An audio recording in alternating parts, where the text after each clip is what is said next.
Muy buenas noches, nosotros somos estudiantes de la Universidad Nacional de Chimborazo, pertenecemos al sexto semestre de la carrera de Psicología Clínica. Para nosotros es un honor contar con la presencia del psicólogo clínico y psicoterapeuta Jonathan Seminario Flores. De paso, también queremos agradecerle por brindarnos esta apertura para realizar esta entrevista sobre la primera entrevista y sus características. Por favor, ¿podría darnos una breve presentación y contarnos un poquito sobre su trayectoria profesional? Claro, ¿cómo están? Buenas noches. Les saluda el psicólogo clínico Jonathan Seminario, psicólogo psicoterapeuta. Bueno, trabajando ya en el campo clínico hace 18 años aproximadamente. Y bueno, actualmente estoy trabajando en un hospital público del Ministerio de Salud acá en Lima, Perú, y una clínica también particular, Clínica Santa Marta, en el distrito de San Juan de Miraflores, en Lima, Perú. Y ahorita me encuentro en el hospital de turno, así que vamos con la entrevista. Muchas gracias. Entonces, iniciemos con la primera pregunta. Según su experiencia como profesional, ¿qué información se busca recabar en la primera entrevista? En la primera entrevista lo que se busca recabar son básicamente el motivo de consulta, los síntomas de la persona que te refiere, las molestias, las incomodidades emocionales, las dificultades en el pensamiento, las dificultades en sus comportamientos. Va a depender mucho el motivo de consulta para poderlo o elaborar, no definitivamente otras intervenciones, pero eso es lo primero que recabamos. Muchas gracias. Y en cuanto a la anamnesis, ¿en qué momento considera que es adecuado realizarla? La amnesis no se recomienda hacer en primera instancia, en la primera cita no se recomienda, bueno, esto lo hago por práctica clínica.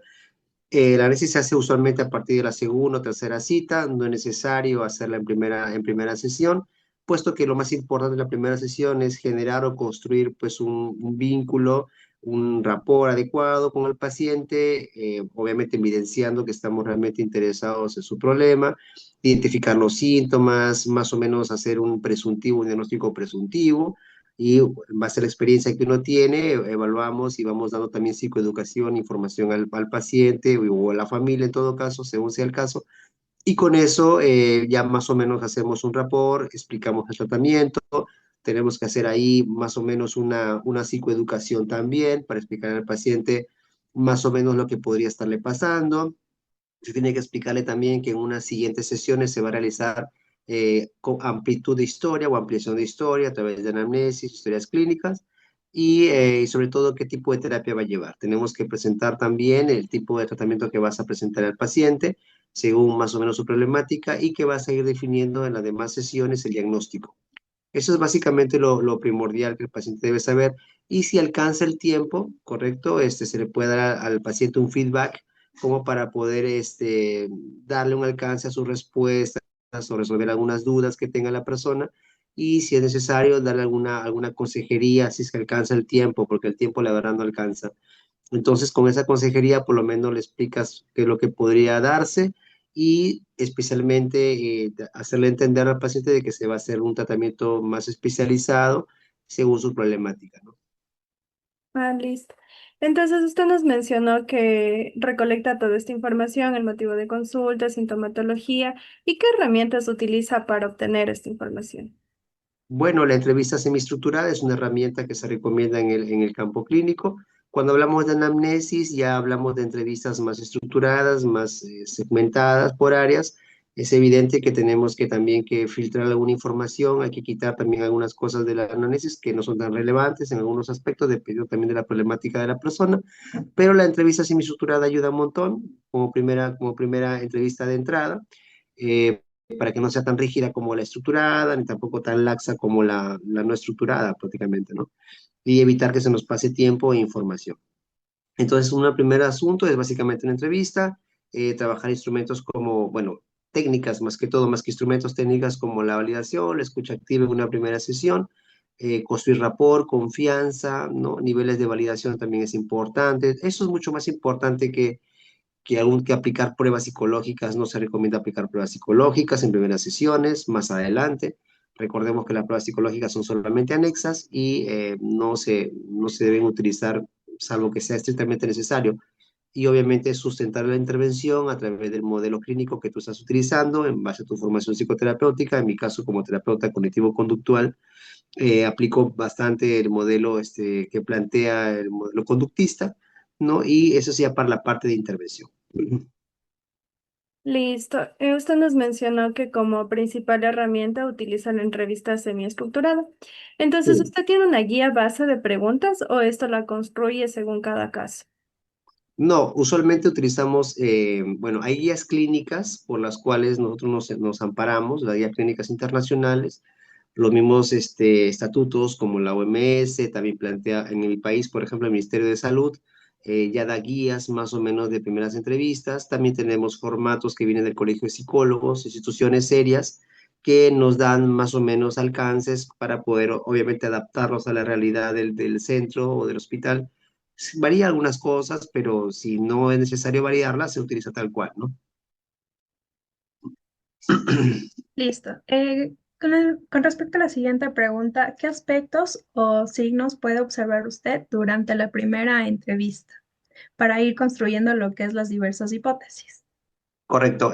Habitualmente algo que es importante saber en las entrevistas es que las personas refieren pues signos y síntomas, ¿no? Entonces sabemos bien que los signos son las manifestaciones físicas observables en el caso de los psicólogos, observar la conducta, el movimiento en un cuadro de ansiedad, en un cuadro, por ejemplo, depresivo, ver el comportamiento, ver sus reacciones, ver el tono de voz, en todo caso escuchar el tono de voz, ver sus actitudes, su disponibilidad, si te están mirando los ojos, o sea, son signos básicamente que uno tiene que estar atento para poder ir hipotetizando lo que el paciente te refiere verbalmente y ver si esto se correlaciona con sus comportamientos. A veces hay relación muy, muy marcada, hay relación muy, muy pegada a eso, o sea, lo que digo también lo estoy manifestando físicamente, entonces como que eso nos ayuda también a poder tener un perfil más claro. Por ejemplo, hay entidades diagnósticas que son más, digamos, más fáciles clínicamente de reconocer, ¿no? Para poder ya más o menos hacer un presuntivo de lo que puede estarle pasando a la persona. Y habitualmente eso, pues no es un definitivo, pero es un presuntivo que nos ayudará a poder gradualmente ir aclarando el panorama, porque también es cierto que gradualmente iremos haciendo diagnósticos diferenciales con otras entidades diagnósticas para poder, digamos, aclarar bien frente a lo que estamos, ¿no? Al problema del paciente. Una vez que se diagnostica de entrada con el análisis clínico, porque son diagnósticos clínicos, o sea, sintomatológicos y por signos, después ya cuando se hace otro tipo de intervención, que es el diagnóstico más psicológico, nosotros acá en el hospital utilizamos el diagnóstico de los clasificadores internacionales, de la CIE 11 y bueno, del DSM-5TR, texto revisado, que son nuestras guías para poder de entrada recibir a un paciente, hacer un diagnóstico clínico y después hacer en otro momento diagnósticos ya más de intervención que se van a hacer en el momento de la aplicación de la terapia. Entonces ahí se hace, por ejemplo, bajo el modelo, se hace análisis funcional de conducta, que es la principal herramienta que utilizamos para poder entender las variables que afectan o que pueden estar influenciando en el paciente y cómo esas variables, a la hora que las modificamos, van a ir modificando la conducta, ¿no? Sí, me parece muy interesante lo que usted nos menciona. Al igual que como nuestra formación académica, tenemos que tener estos conocimientos sobre el lenguaje no verbal de nuestros pacientes, ya que este nos puede dar cierta información para la construcción de lo que es la historia clínica. Y en este caso, ¿cuáles serían los signos que usted más presenta en sus pacientes o cuáles son los que refieren más? A ver, habitualmente las personas, dependiendo del motivo de consulta, nosotros, en mi caso, en nuestro caso, generalmente los psicólogos conductuales, no es que interpretemos si miró para allá, si se cogió la nariz, o sea, ese tipo de cosas no miramos, ¿ok? Nosotros miramos netamente manifestaciones que vayan en relación a los síntomas descritos por los clasificadores internacionales. Entonces, si un paciente, por ejemplo, viene por un motivo de depresión, por ejemplo, un diagnóstico de depresión grave, ¿no? Con episodio depresivo recurrente, que es un F33.1, por ejemplo, entonces, este episodio, por ejemplo, refiere al paciente, viene muy mal, viene muy abatido, vas a encontrar una energía como que una hipoergia, una disminución de la energía, vas a encontrar un tono de voz disminuido, entrecortado, vas a encontrar llanto o la habilidad emocional. Entonces, y vas dando cuenta, ok, este paciente, aparte de lo que dice, está contando su problema, también ves que está aplanado, está como que con sentimientos muy, muy bajos, con poca energía, de repente arrastra los pies, de repente está con la cabeza agacha, de repente su tono de voz es muy bajo, de repente no te mira a los ojos. Y si está narrando cosas como la autoestima, problemas en ella, pues obviamente va a ir con mayor razón su narración con su comportamiento. Nosotros observamos comportamiento, pero el comportamiento que observamos no es para interpretarlo. Nosotros analizamos un comportamiento para ver si ese comportamiento encaja con lo descrito por las guías, o sea, por los diagnósticos que se encuentran en los clasificadores internacionales CIE-11 y en la DSM-5-TR. Entonces, una vez que ya se hace la primera entrada con eso, después ya cuando vas a hacer el plan de intervención, según tu modelo terapéutico, comienzas a analizar todas las variables, los estímulos, los eventos desencadenantes, las variables vulnerables, los eventos que condicionan el comportamiento, etc., etc. ¿Me dejo entender? Entonces, es otra cosa, porque ahí hacemos un diagnóstico más psicológico.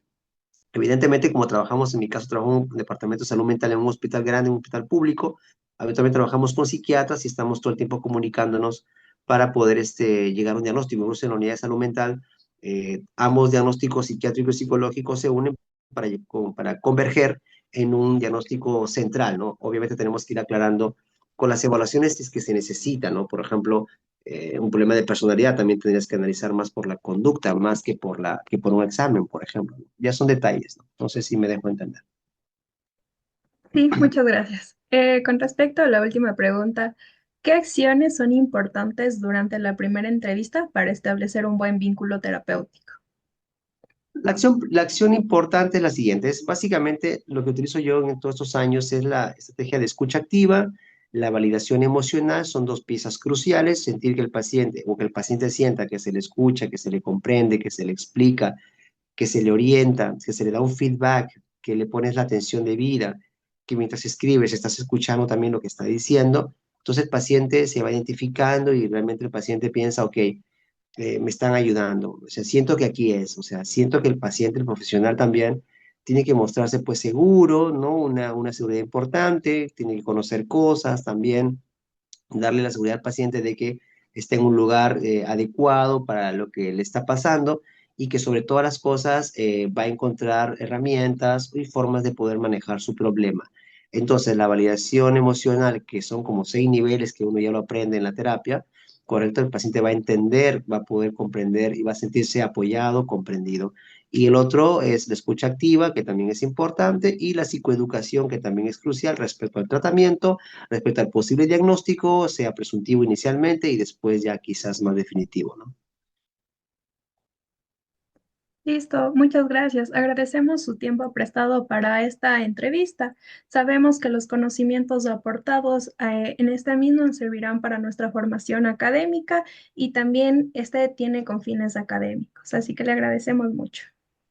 Gracias a ti, Michelle, por la entrevista, muy amable.